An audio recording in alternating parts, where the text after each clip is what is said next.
This is Rob Gray from ASU and PerceptionAction.com. Today on the Perception in Action podcast, my interview with Jenelle Gilbert, professor in the Department of Kinesiology, California State University, Fresno.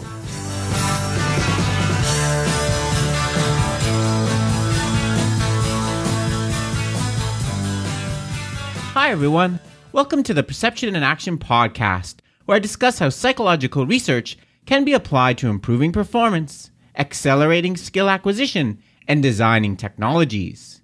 In today's episode, my interview with Jenelle Gilbert from CSU Fresno.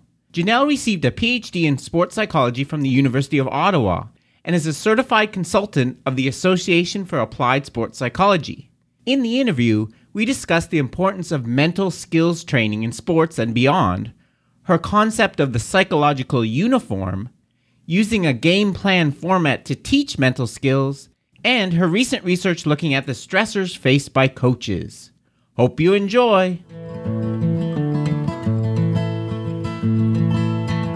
Not 10 years ago, I was a child. I was a good boy and you let me go. Now I'm on a talk show. Today my guest is Jenelle Gilbert, professor in the Department of Kinesiology at California State University, Fresno. Thanks for taking some time to talk with me, Jenelle. It's my pleasure. Thank you for having me. To get things rolling, can you tell us a little bit about your background and how you got interested in sports psychology? Sure. So I grew up in Canada, much like you, in Ottawa. And I was a high school athlete, did all the sports in high school, and I was a pretty good high school athlete. And I think one of the reasons why I was so good is because I had a tenacity. I never gave up. I actually was doing a lot of sports psych stuff. I had routines before I would serve in volleyball, for example. I would talk to myself in ways that were positive to keep myself going. And I thought everybody did that. I didn't know that what I was doing was different. And got to university, I actually wanted to do physiotherapy. And I started off in kinanthropology. I took some classes and I'm not going to lie, I had a difficult transition because I went from being, a small fish in a big pond to like a guppy in an ocean. My classes were huge and it was just really a challenge. Anyways, between my second and third year, I was starting to move away from physiotherapy. It didn't really interest me as much anymore, but I didn't really know what I wanted to do. And I was reading through the catalog and I saw a little blurb of a class that I was going to be taking in the fall. And the class was called Introduction to Sports Psychology. And I remember thinking to myself, sports psychology? What is this? I was really intrigued and excited about it. So I went to class and it was Terry Orlick. And as I'm sure you know, he's a guru in our field.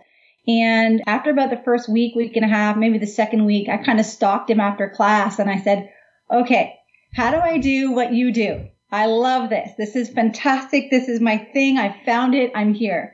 And he was great. He took me under his wing. He kind of mentored me through the rest of my undergrad program. I actually switched from kinanthropology to physical education. And then I finished up with that degree and I went straight into my master's degree working with him. And he was the person that's, kind of gave a name to what I'd already been doing and helped me figure out what I needed to do and what I wanted to do. That's a great story. I like how things kind of came full circle from what you were doing as an athlete to your eventual education and career. So getting into it more, I know you've done a lot of research in the area of mental skills training in sports. Why do you think this is so crucial for an athlete? Well, I talk about this a little bit in a talk that I gave. Jerry Seinfeld has this bit, I don't know if you've seen it, where he talks about, the first place guy is, kind of, I don't know if you can see this, but he's right here, second is here, third is back here, and this guy right here, never heard of you. And that's really the difference between, the people that are consistent and perform well on a regular basis and the people that are coming behind. Because when you think about the best of the very, very best, generally, their nutrition is pretty much the same. The way they train is pretty much the same. The way they rest and hydrate is pretty much the same. But the thing that really separates them is their ability to tap into their mental game. So those people that know that a setback is just a small little dip in the way and not, lose their confidence because of it, those are the people that are going to be resilient and are going to be able to perform. And that comes from, mental skills training and dealing with issues as you train and whatnot. So the people that can, see themselves performing well, the people that have routines. So if something is off a little bit, they know how to regroup and get back on track. All those things are really super important. And, we see it a lot. Unfortunately, more professional athletes are talking about the fact that, yes, they see somebody who has a sports psychology background and that person's helping them. And so that can only be a good thing. So it's trickling down. A lot of my work is with collegiate athletes and high school athletes. And it's really exciting to work in that realm because most of them they haven't done this before. And like I said, that's kind of where I started. And I really enjoy at all levels, but I have an extra special je ne sais quoi, if you will, for working with the high school athlete because, most of them aren't going to go play at the collegiate level. And what they do, if they learn how to set goals and work towards them, if they learn how to visualize and see themselves being successful, if they learn how to refocus when they get distracted, because that's going to happen, those skills are going to help them no matter what they do, whether it be sport, whether it be in their part-time job, their future profession, in relationships. So I just think those things are super important. Yeah, I think that's a really good point about starting them young. Sometimes in sports, I think we have a tendency to think, you have to focus only on the physical things and technique when you first start playing a sport. And then if you want to add mental skills, something like imagery, you do that way later on. So I agree it's a good idea to start mental skills training early. Yeah, the younger, the better. I mean, with my work with Terry Orlick, we were actually in the schools teaching the life skills. So the same skills, imagery, focus, confidence building, all of that, but really on a level that young kids can understand.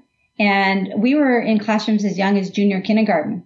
Wow. So you're looking at 4-year-olds and teaching them how to relax and teaching them how to, think positively. And I've got some really good stories about our work in the elementary schools where, we can see those measures of success. It's really fun. That leads nicely into my next question. You've developed a way of conceptualizing these mental skills, what you call the psychological uniform, right? Can you walk us through that? Yeah, absolutely. So uniform, well, let me start off by saying all athletes put on a uniform to train and compete. So, even a swimmer has to wear goggles, or their bathing suit. Football players put on their pads, their helmets. Hockey players, we've been watching a lot of hockey with the playoffs. Hockey players have, all of their gear and their jerseys and whatnot. So everybody has a uniform that they put on when they go to train and when they go to compete. And so I was thinking about the sports psychology skills that go into also being ready to compete. And my graduate student and I, she was coming up with a term called practical. And I said, it's a uniform. And so we wrote that together. And so uniform represents 7 sports psychology skills and concepts. And each letter represents one of those. So it's an acrostic poem, if you remember from elementary school. So U is use goal setting. N is no mistakes, only learning opportunities. I is imagery. F is fully focused. O is overtly positive. R is relaxation and stress control. But it's really about regulating your arousal levels. But I don't say that at the high school level for obvious reasons. And M is make routines. So a lot of people have said to me, well, that's not intuitive. You don't think of goal setting when you think of you. But I've worked in several schools, in several school districts with lots of athletes, and they remember because they remember that it's a uniform and they remember what those letters mean. And sometimes you'll just hear them say to themselves, like there was a volleyball team that we were working with, and they would come into the middle, after a point was lost or won, and they'd say, uniform, like there was something in that they were going to, we got to work on F. Come on, guys, let's work on F. So fully focused. So it does help them to remember those skills and work on them. And they like the idea of it. It helps them to remember it. Yeah, that sounds great. And I think you were implying there that within that structure, you can get more and more subtle, maybe talking about internal versus external imagery as the athlete gets more advanced. Exactly. Yeah, and you talked about this a bit already, but you've also developed some best practices for teaching this and training mental skills. It's called the GAME format, correct? Can you tell us a little bit about that? Sure, yeah. It's called the game plan format. And so again, what we've tried to do is to really make connections for the student athletes. And they're used to sport terms. They know sport terms. They do films. They do conditioning. They do all these kinds of things. So we've used those terms as a way to teach them the different sports psychology skills and concepts. So we start off with what we call a warm-up. And that's basically giving them some background information. For example, let's talk about goal setting. So if we were on the U in uniform, we would give them some background information about goals. We might explain to them the differences between long-term and short-term and daily goals and why those daily goals are so important to help them reach the short-term and then again help them to reach the long-term. We don't want to overwhelm them with too much information because this is the first chance that they get to hear about it. But we give them some information on that. And then next we do conditioning. And conditioning is an opportunity for them to kind of work with the information that they were just learning. So we might give them some kind of a paper pencil activity where they have to maybe match terms. Maybe we give them a vignette and they have to identify scenarios within the vignette. Maybe we have them kind of group up. We give them a bunch of different goals and we'd say, okay, tell us what types these are and how they fit together. So there's different activities that we use. So they get a chance to kind of play, if you will, or work with, condition with the information they just learned. After that, we do something called Proof It Works. Proof It Works is a one-page document on an elite athlete or coach, someone that they know. And that one page talks about how that athlete or that coach uses, in this case, goal setting. So we give them some highlights from that person's career. We may have a couple of pictures on there. And then we just give them, as I said, it's a one-page document. On the far side, we have what we call the takeaways, 3 take-home messages about goal setting. So what can you learn from, let's say, Stephen Curry about goal setting? And so we have those take-home messages. So we distribute that to the class or to the student athletes, to the team, and they read it. And then we have conversation about what they've learned about that athlete or that coach. And because the coaches and the athletes are current, it really helps them. Well, if Stephen Curry does this and I want to play basketball, maybe I should think about setting some goals, right? Mm-hmm. After that, we do films. And films is about a 5 to 8 minute clip from a popular movie. Generally, we use PG-13, depending on the age of the student athletes, but nothing above that. And we show them a clip of the characters using or maybe not using sports psychology. And then we give them what we call guiding questions. 2 of those questions are very easy, multiple choice.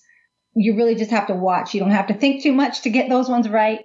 The next 2 questions are related to the character's use or non-use of the skills. So we might ask them, in this particular situation, what was this person doing to show evidence of that they had a goal in mind or something like that. The last question is what we call a reflective question. And so now what we're asking them to do is to think about the clip that they just watched and the skills that they saw and how does that relate to them in their sport. And if they've never done that before, maybe they've never set goals. Okay, well, now that you've got this information, how could you set goals as you continue to move forward?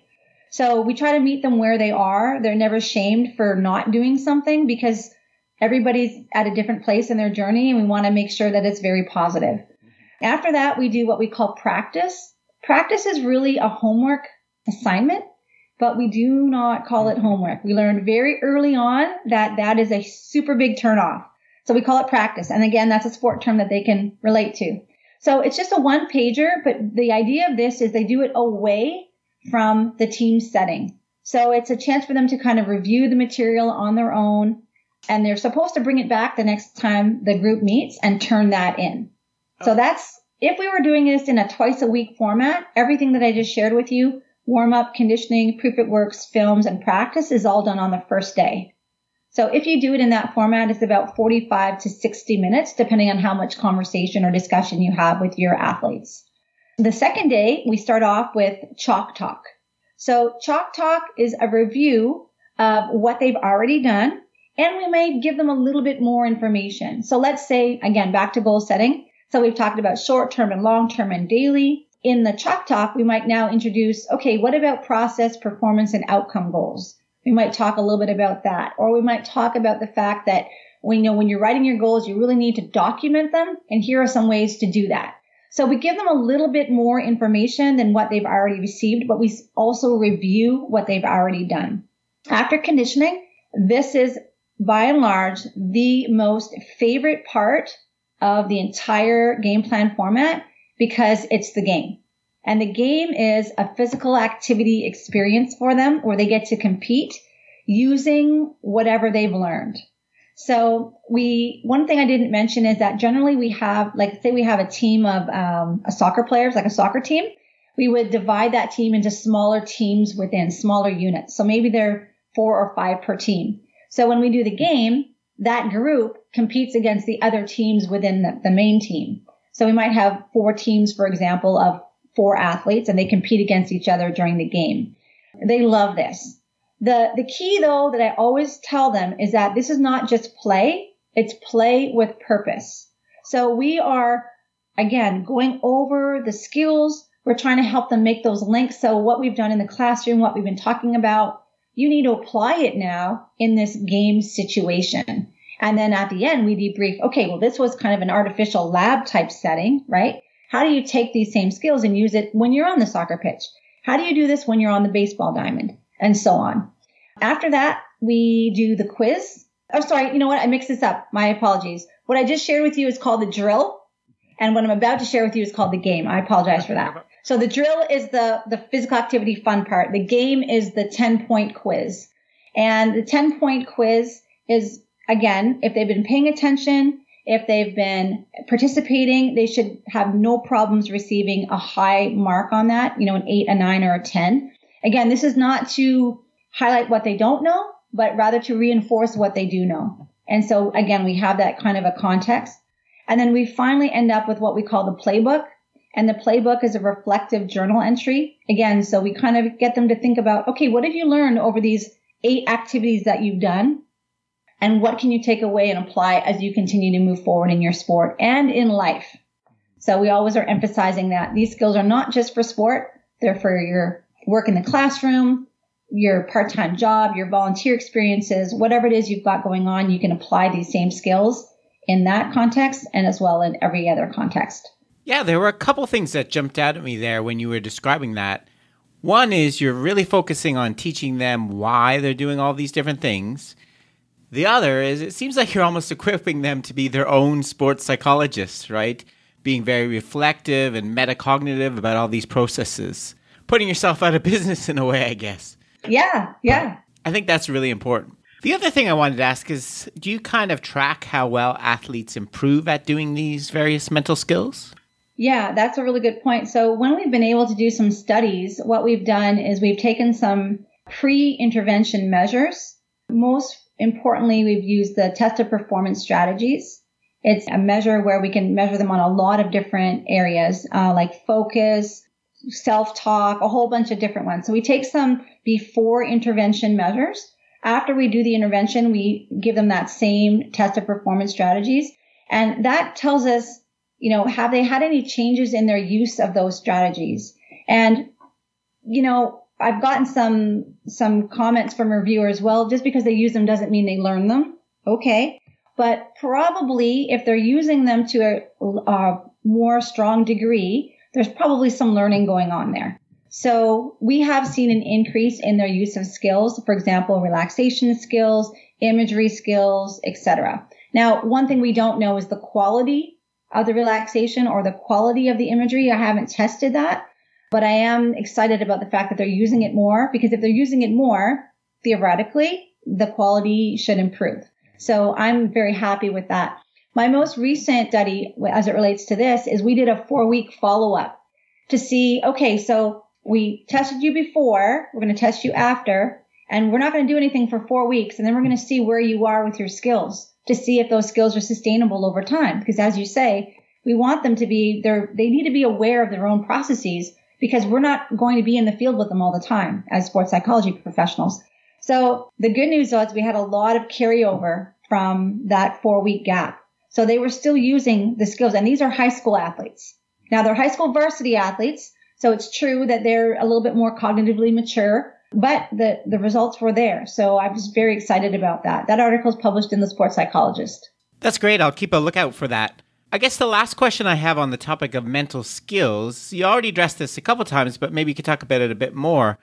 Why do you think learning these sports psychology principles can help performers in other domains and in our personal life outside of sports? Right. Yeah. So as I said, in the curriculum that we do, the psychological uniform curriculum, our very last week is what we call across domains. And the reason for that is, again, we want to strive, and this is a message that the athletes receive throughout the entire curriculum, is we want you to use these skills not just for sport, but for everything outside of sport. So, I give an example. I've been sports psyching my own kids since they were, old enough to talk. And my son, when he was about 3 or 4, he would have what he would call mare nights, nightmares, but he called them mare nights. So I remember, going to him in the middle of the night, and he'd say, "Mama, mare night. I had a mare night." And I'd say, okay, it's okay. And then I'd say, "Okay, hug it into mom, give it to mom." And so basically what I was doing is helping him to refocus, to kind of let go of the bad dream, the bad thought, whatever it was that scared him, and, segue into something that's much happier, much more positive, much more conducive to a good night's sleep. So, that's just one example. I talk about the fact that, I'm using imagery all the time. I use, when I'm putting my groceries in the cart, I think about what else I have to buy and where I'm going to put things so I don't get my eggs crushed or my bread crushed, or, these are skills that we're using all the time. Maybe we don't take note of it, but that's kind of what we're doing. I remember a long time ago, I was getting ready to do a job interview, and my dad, I guess maybe, this is something I got from my parents too. I was like a teenager, and my dad said, "Okay, what do you think they're going to ask you?" And I said, "I'm not sure." And he said, "Okay, well, here's a couple of questions. Let's just, go through it together." I rolled my eyes. "Yeah, sure, Dad, whatever," right?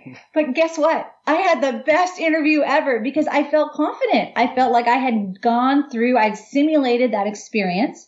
And when I went to the interview and I heard a question similar to the one my dad had shared with me, I was prepared. So we're doing these things all the time. Public speaking is one of the greatest stressors for people. Having that opportunity to kind of just relax, take your breath, kind of calm yourself before that moment. I mean, again, we're using these skills, or we should be using these skills at all times. So they're pervasive throughout our entire life. And that's really why sports psychology is moving more and more towards the term of performance psychology, because everything we all do every day is a performance, and we have to be prepared for that, both physically and mentally. Yeah, I have to admit to sports psychology my kids too. I don't know if I'd call it that, but related to the last thing you're talking about there, I know another area you've done some work on is looking at coaching stressors. There's a ton of work out there looking at the effects of stress and anxiety in athletes, but not so much work done on the sources of stress for coaches. Can you tell us a bit about your work in that area? Yeah, sure. So most recently, I did a research project with Jamie Robbins at Methodist and Alexandra Clifton, one of my former graduate students. And we were going through the coaching. Stress has been kind of my background for a long time. I did my dissertation in stress coping in adolescent female soccer players. And so that's always been kind of something I've been interested in. So we decided to look at coaches for the very reason that you're talking about. There's a lot of focus on athletes, but not so much on the coaches. And we decided, though, we wanted to look at a group that doesn't get a lot of attention in the literature, which is the Division II coach. So there's a lot on Division I, not as much on Division II. And part of that is the exposure. If you put up a picture of Coach K or Pat Summitt or any successful Division I coach, and everybody knows who that is. But if you put up a successful coach picture from D2, most of the time people don't know who that is, right? So that lens, the context is really important. So we decided to look at, and then even another specific context, which is the HBCU, the historically Black colleges and universities. So we went to one school and we tried to get all the coaches. We were able to get 12 of the coaches. There were 14 in total at this particular school. So much smaller than a Division I school, for example. But all 12 coaches participated except for the other two, the 14. So they weren't able to. And we were able to come up with some really interesting information. We divided the stressors into 3 main categories, which were, I have my notes here. I wanted to make sure I got it right. Interpersonal, which included the athletes themselves, which is very interesting. Expectations of others and the administration. And then intrapersonal, which had to do with the performance outcome, as well as the feeling of lack of control. And then finally, there were contextual stressors related to things like schedule, lack of resources, and job security, which actually is one that we hear a lot of in the literature, especially as it relates to burnout in coaches. So a couple of things that the coaches said that we thought were specific to D2, and they said it as well, was the fact that at the Division II level, the coaches are very much evaluated on their win-loss record. However, they don't have the same resources that a Division I program would have. And so it makes it very difficult for them to actually do the coaching because, for example, I'm at Fresno State, which is considered a mid-major, and all of the coaching programs, all of the athletic programs have access to tutors and people that monitor the student athlete's progress. They have people that check that. They have study table. There are lots of resources, but pretty much none of that was available at this particular D2 HBCU. So the coaching staff, for example, for one of the men's programs or the women's programs, one of those members that was their role. They were the academic coach. So they didn't get to spend as much time in the gym, in the weight room, etc. And so that's a challenge that they found, which was really difficult. And then this other challenge about, they're expected to be evaluated on their win-loss record, or that's how they are evaluated. A lot of the athletes, and these were their words, these athletes think they're going on to play in the pros. And so they have an attitude of they're going to play at the pros. And the coaches are quite clear in their own minds that you're not playing at the pros. How about we do well in this context? So there's a little bit of a disconnect between, how the athletes are thinking about their performance and what they're actually able to do. That created some stressor there as well. Yeah, I can imagine, especially the resources. It's a huge drop-off, even just in terms of places to practice. I know teams sometimes have to share the space with each other. Yeah.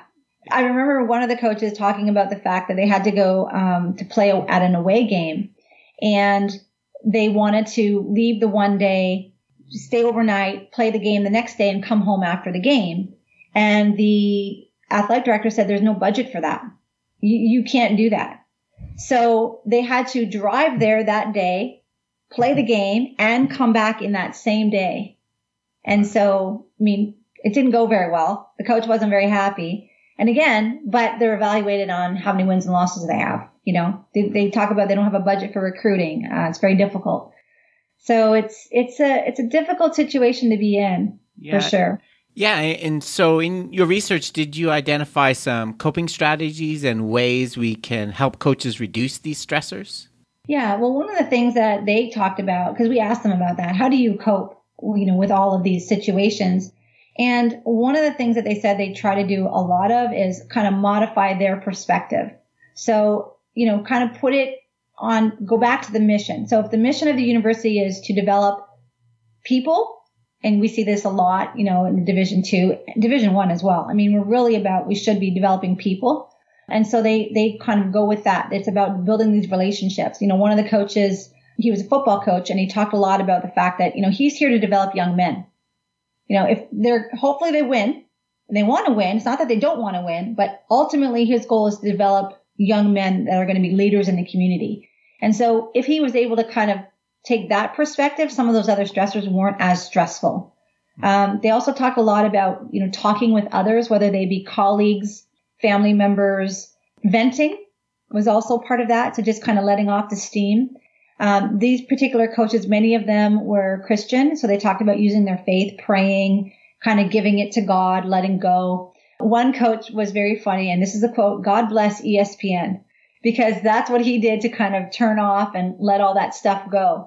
So it was a variety of things. And obviously one of the things they hoped to get more of was some funding and to have the infrastructure in place so that they didn't lose international students, for example, that they were able to get paperwork taken care of in a timely manner, because that became a problem as well. So having that infrastructure would be really, really helpful. So getting some resources, but again, some of those other things were helpful, letting go, faith, those kinds of things. Yeah, that makes a lot of sense. I guess the last question I have for you is, can you tell us a little something about the things you're working on currently or have planned for the near future? Sure, yeah. So I'm involved with another research project with Jamie Robbins at Methodist, as well as Wade Gilbert and a new graduate student, Jeffrey Rooster. And we are exploring how successful field hockey coaches at the NCAA Division I level create a championship culture.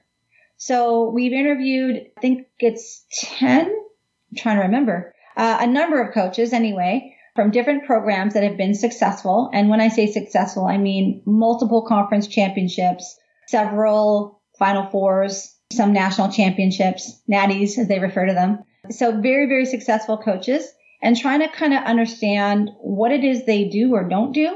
And we're using self-determination theory as our conceptual framework. So, one of those things is competence. So we're looking at the fact that, not surprisingly, their competence levels increase when they win and they're successful.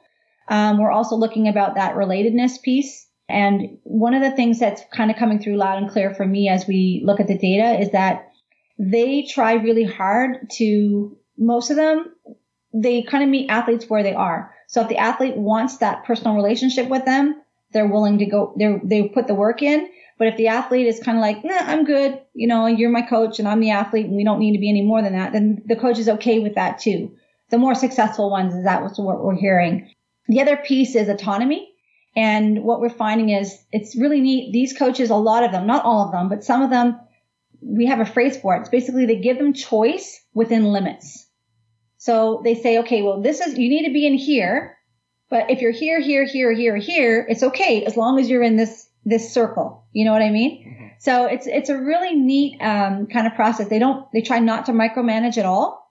They realize that these people are, transitioning from the high school to the collegiate level, and that's a big transition. They treat them as adults and say, okay, I'm not going to micromanage you. I'm not going to tell you where you need to be 24/7. There are some set and hard rules. You need to follow those, but otherwise, it's choice within this group here. Things even like picking captains. There's different rules of thought on that. Some are like the coach chooses, athletes vote, etc. And there's different ways of doing it. But again, that for a lot of the times, the captains are the ones setting, the rules. The leadership team is setting the rules. So we're just in the kind of the beginning stages. We're going to be presenting some of that information summer at the ICCE conference in Liverpool, England. But it's fun to kind of, I remember reading one of the transcripts and I said, oh man, I didn't play field hockey, but I would love to play field hockey for this coach because she sounds awesome. That's really interesting. Building a culture, I think, is a really important topic that we really don't know much about. So I look forward to seeing that. So this has been great. Thanks for taking some time to talk with me, Jenelle. Oh, my pleasure. Thanks for having me. Really fun. Thanks again for the great discussion, Jenelle. I look forward to hearing more about your work on mental skills, coaching stressors, and developing a winning culture in sports. You can learn more about Jenelle from the links I've posted in the show notes. Coming soon on the Perception in Action podcast, a constraints approach Q&A. This is Rob Gray from ASU. Cheers for now.